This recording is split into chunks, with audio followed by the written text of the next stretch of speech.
Got 2 little chickies in here.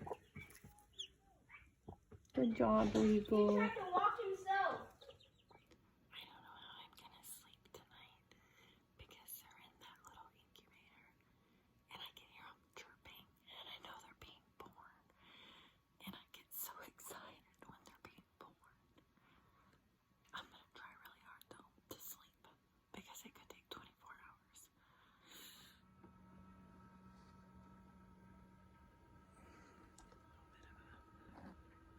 You see that one is it's pipping and that one's pipping. That one's pipping really good. I don't know. You see the beak. And then there's one. That one's pipping.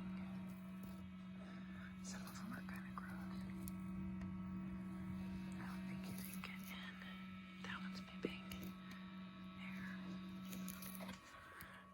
I can hear them.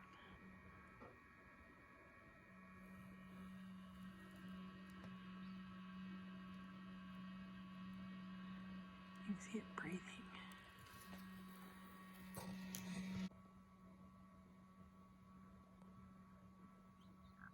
I mean, if you're gonna wake up to a peeping Tom, these are the ones. These are the Toms.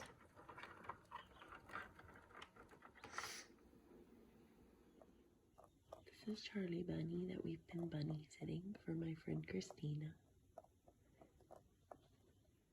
Say good morning. Here's Gumdrop.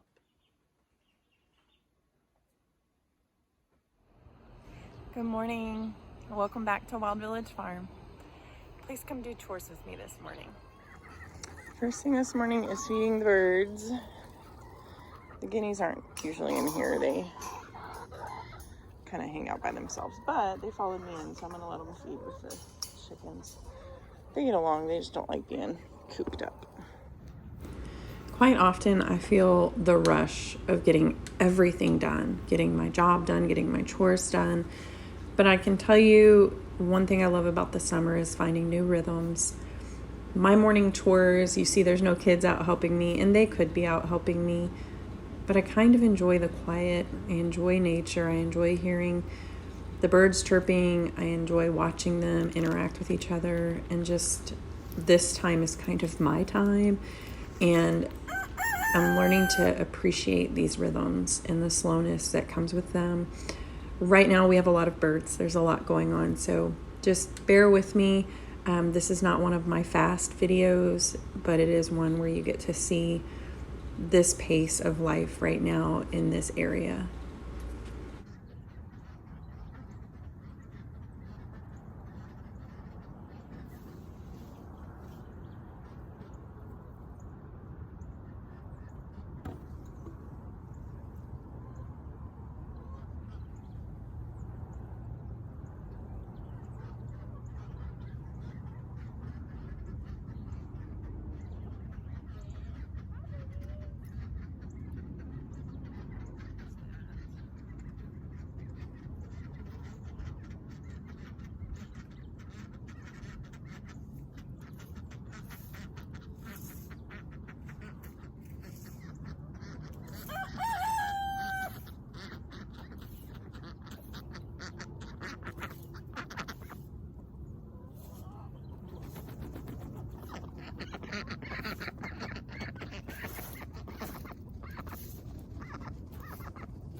So in all transparency, our setup here is not ideal.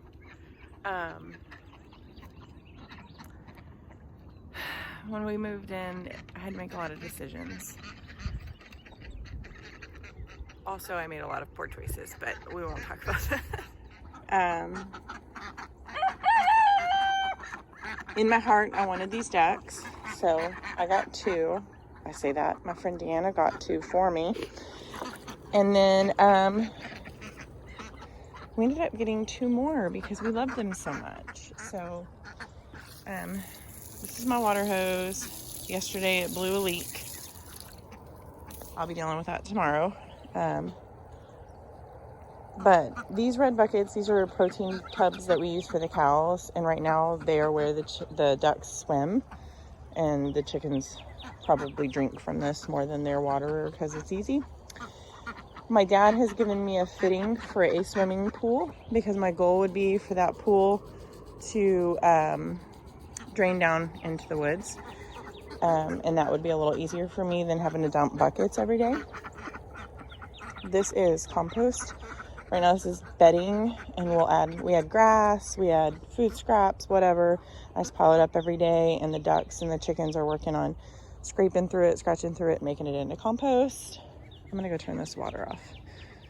All right, I got the water turned off. You see the ducks over there? They don't care that they have tiny pools. They swim in them, and they cool off in them. I refresh them in the afternoon. We're already getting almost 100-degree weather right now. It is June 13th.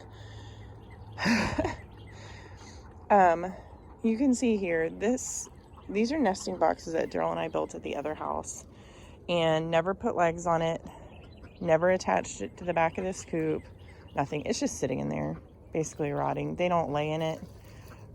I'm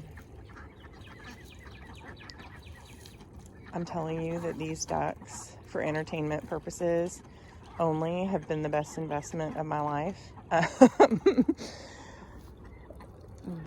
Everything about them just makes us laugh.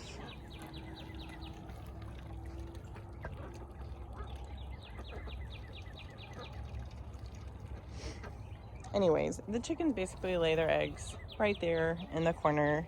This is on my big to-do list, along with getting the duck pool put together, is getting this put together. There is always a long list on a homestead. This coop, and it looks rough. You guys, I see the most beautiful coops on the internet.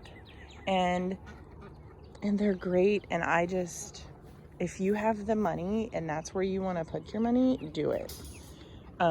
Especially really do some research for convenience. What are the convenience items that you want in that beautiful coop?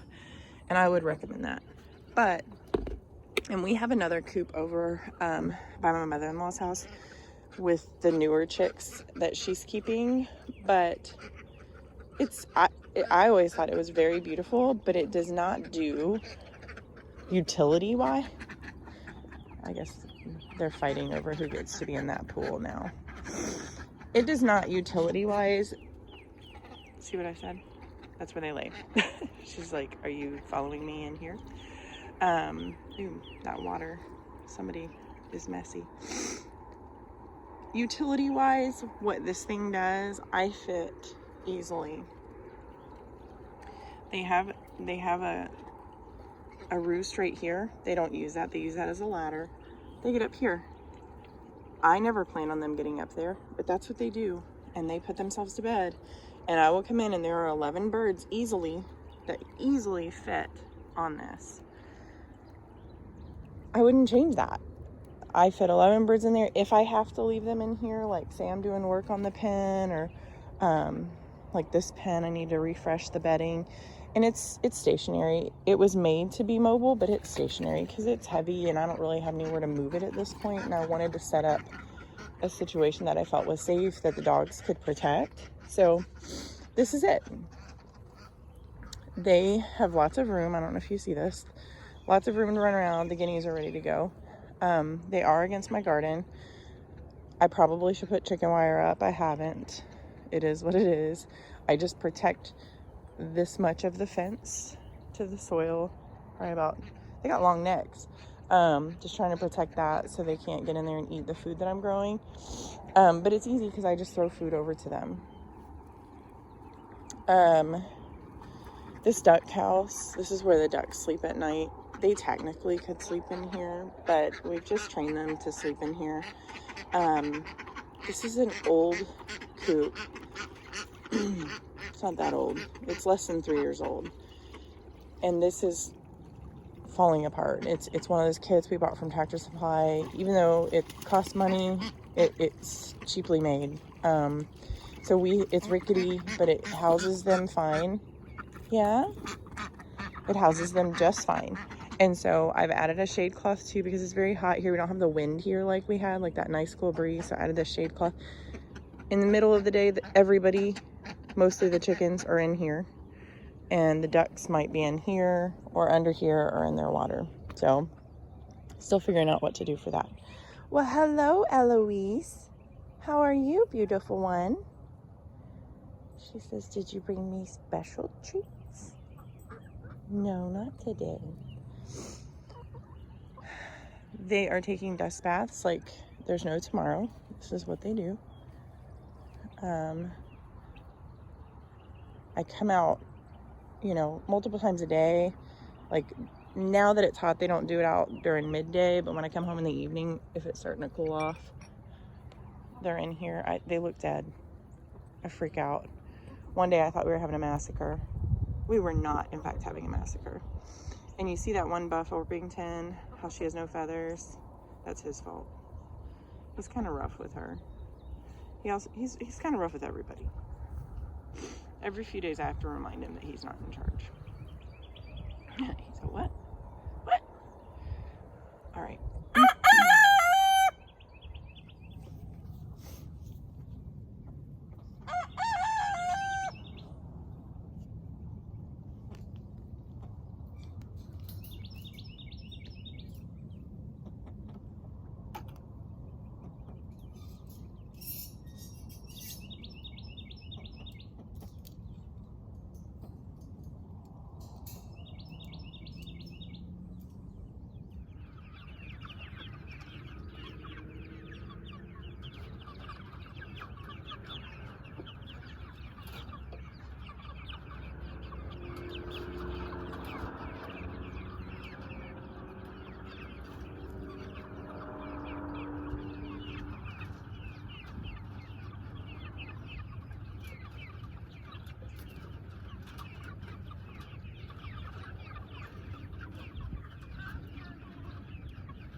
It's June 13th today. These guys are due. I'm doing 2 different workshops. One is July 2nd. The other is July 8th. So a Saturday. I think it's a Sunday and then a Saturday. I'm trying to get both days of the weekend, but split up. Anyways, there are 26 of these birds right now. Hey, focus. There's 26 of these guys. We did start with 31. Still figuring out how to keep them alive. I know ventilation, not having too many birds in one brooder, things like that. But these are the 26 that have made it. They've actually been doing okay with these 90 and 100 degree days. We're changing out their water several times a day, feeding them. I feed them in the morning and then come back around noontime and give them more just to kind of slow them down because they will eat until they explode. Okay, I don't know if that's true, but that's what it looks like. And so just kind of breaking up their ration, and then they don't get anything at night until the next morning, which is why in the morning they're pecking me. Really, overall, these are more energetic birds than I've had in the past. Usually they just sit around and act fat. And these, like, they're jumping and getting on the waters and trying to get out when I open the lid. But we have been moving them once a day. No, this system, again, is not ideal. I would love wheels on this thing. I had been putting it on top of one of those manual push mowers, the non-electric and non-gas type. And they're still so small that when I put them up on that, they all run out. So right now I'm just pulling it with a garden tool, and maybe eventually we'll get wheels on our tractor. I would like to get another one of these. I'd like to raise 50 birds in the fall, but we'll see how things go. My list is long. I definitely want a different feeder. I don't like putting it on the ground. It's not the worst thing. This ground is pretty clean as far as they have lots of green grass. But I would like to get a system that's suspended that I could just pour the food into for them. But right now this is what's working. Not ideal, not perfect, does require maintenance and watching and making sure that I remember to feed and water them every day.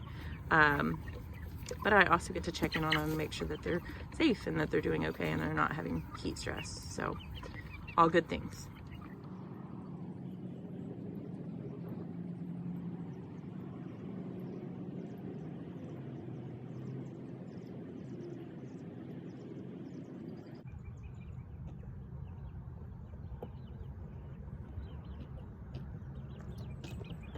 I'm gonna take these guys, I'll show you who they are. They are staying down during the daytime in the other coop area with our 5 younger birds, and I'll demonstrate to you why having a plan is important.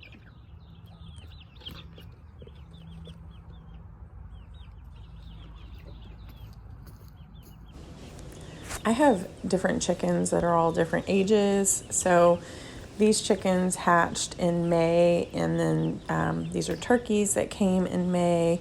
And so they're a little bit younger than the chickens that are in the coop by my mother-in-law's, and I don't really have a place for them, but they can't be inside because the turkeys are getting way too big. They do come inside at night because this little area is not actually safe for them at night. But during the day, they stay in there and hang out.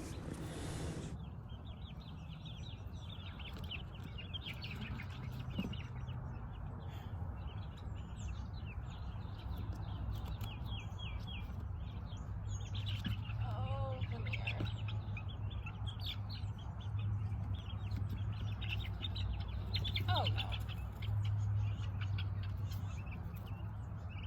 There's always that one who gets out.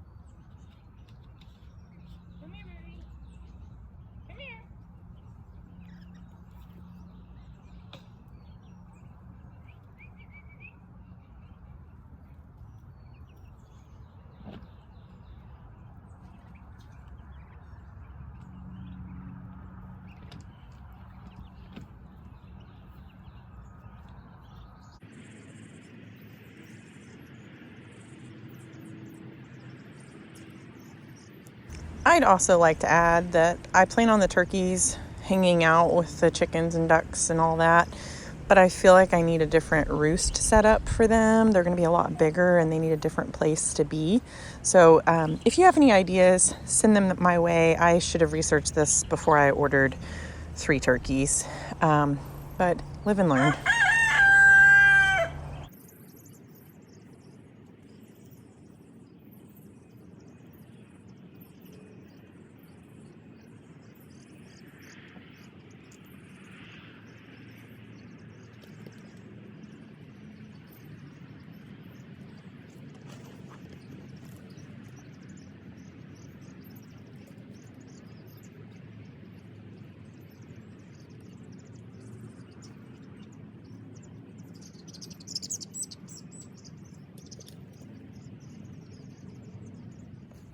Here's our 5 littles, and we got them. April? Y'all came to stay with us in April, so 2 months ago, about 2 months ago. 2 of them we hatched. This one with the funny hair right here. I really feel like that one looks a lot like Zuzu. I could be wrong. And the one in the back, she's got Wyandotte and Easter egger in her, so it'll be interesting to see what that one does. And then the others, one of them, that gray one, is obviously an Easter egger. I don't know what the dark black one is. I'm guessing that's an Australorp, but it's pretty gray to be an Australorp, so I'm not sure. I'd love it if it was a Kookamoran because my Kookamoran died. And then, you know, the Buff Orpingtons, the pretty yellow ones. So, hi, honey. Yeah, looky there. Oh, my goodness. You can do better than that. Fluff them out. Show me. Oh, there you go. Yeah, here we go. And those tail feathers sticking up. Looky there. Oh, my Good goodness. job. Fluffy, Tuffy, and Muffy. Here, show me your feathers. Show me, Tuffy. Oh, that one's doing it. Here we go. Come on, compete. Show me your feathers. Do that other one. Sounds good. Stick your tail feathers up right. Show me your tail. She wants to see the front side. Show me. Oh, so pretty. There you go. Yeah. Oh, get out of the food bowl, silly thing. Are you showing off big time this morning? Yes. Oh my goodness sakes. Are you a camera hog? Huh? Are you a camera hog? Take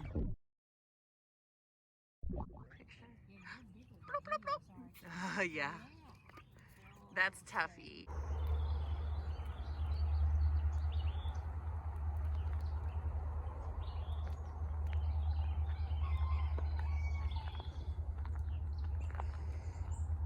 So one of my favorite things to do in the mornings and evenings is go on a walk.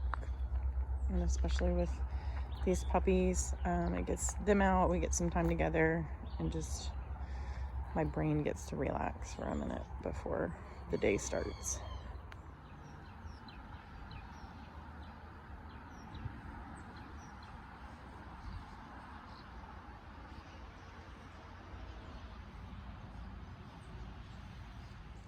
Just because my animals can't do anything normal. A few days ago, my husband had told me that he saw the guinea in the bush. I have already come and taken quite a few eggs. I do leave them because I like that she lays them in the same place. They have a higher protein content than chicken eggs. They have a thicker shell, so they have a longer shelf life. She keeps them pretty clean. And so right now our egg layers are hiding their eggs in the woods. So when I need eggs for breakfast, I just come steal some from the guinea. She doesn't sit on them. She has no desire whatsoever to be broody, but she does make a bunch of beautiful, yummy, delicious little eggs. Now it's time for breakfast. Thank you for joining me today on my morning chores.